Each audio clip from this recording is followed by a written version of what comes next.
संतोष सिरहाली के आवाज में प्रेम कहानी सुनना चाहे छी तो सब्सक्राइब करो यूट्यूब चैनल के। धन्यवाद। सब्सक्राइब करो ना यार।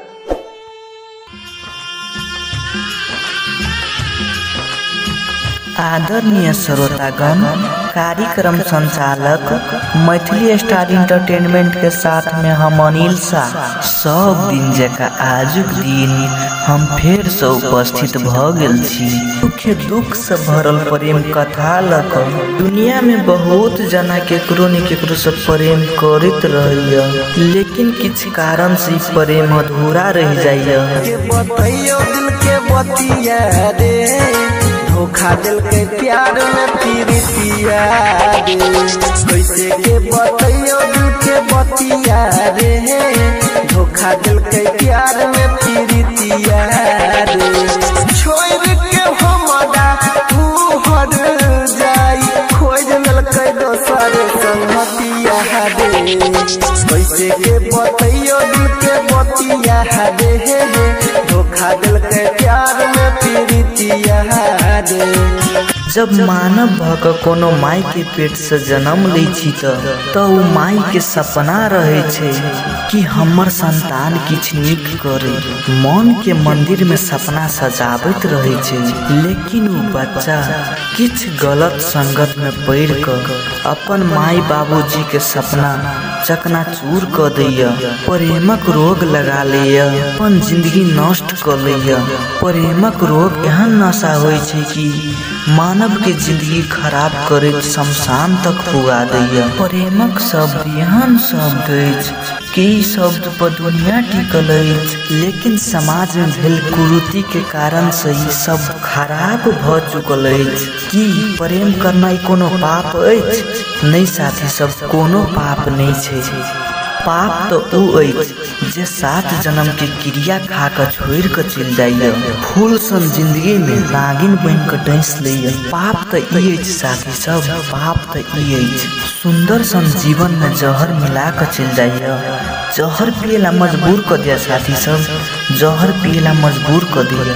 खिलौना जाहित दिल से खेलत रहैया, लेकिन एगो सच्चा प्रेमी के प्रेम ओकरा मजाक बुझाइत रहैया साथी सब, मजाक ओकरा बुझाइत रहैया। ओकरा लागे कि नहीं करे छी, लेकिन किछ नहीं होया साथी सब, किछ नहीं होया। प्रेम तो ऊ करे छे जे 7 जन्म के जिया मरे के कसम खाई छे, अपन प्रेमी के भगवानों से बेसी माने छे, लेकिन प्रेम की दुनिया मजाक बना कर रख देने छे। कतबो किछ कर लिया, अंत में छोड़ कर अपन ससुराल चल जाइया, अपन घर बसा लिया, लेकिन हम केना कर रहब, हम केना कर जियब से नहीं सोचैया, नहीं सोचिए साथी सब, एक बेर नहीं सोचिए। अरे हमें तो खिलौना समझ के खेला और छोड़ दिया, हमारा एहसास तब होगा जब तुम्हें भी कोई खेलेगा और छोड़ देगा। प्यार के रोग लगा कर जाय छी किया भुला कर, दिल में दर्द वहाँ किया दे। प्यार के रोग लगा कर जाय छी किया भुला कर, दिल में दर्द वहाँ किया दे। जानू सुनो किया इन अकेली,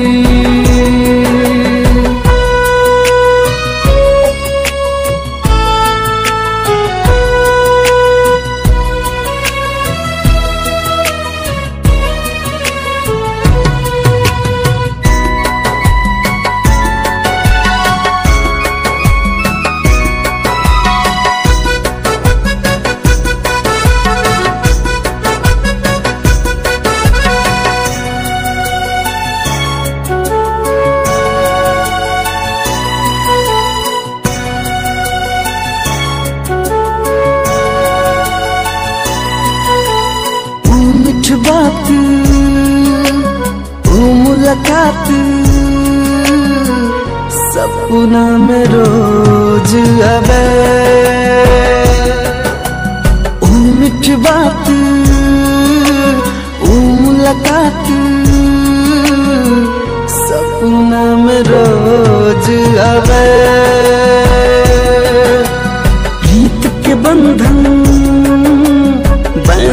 पल में झूठों के वादा रहे लब आहा सकेली हम तैयो दिली आहा जख्म दिल में दर्द आहा किया दिली जानू सुनो किया एन अकेली।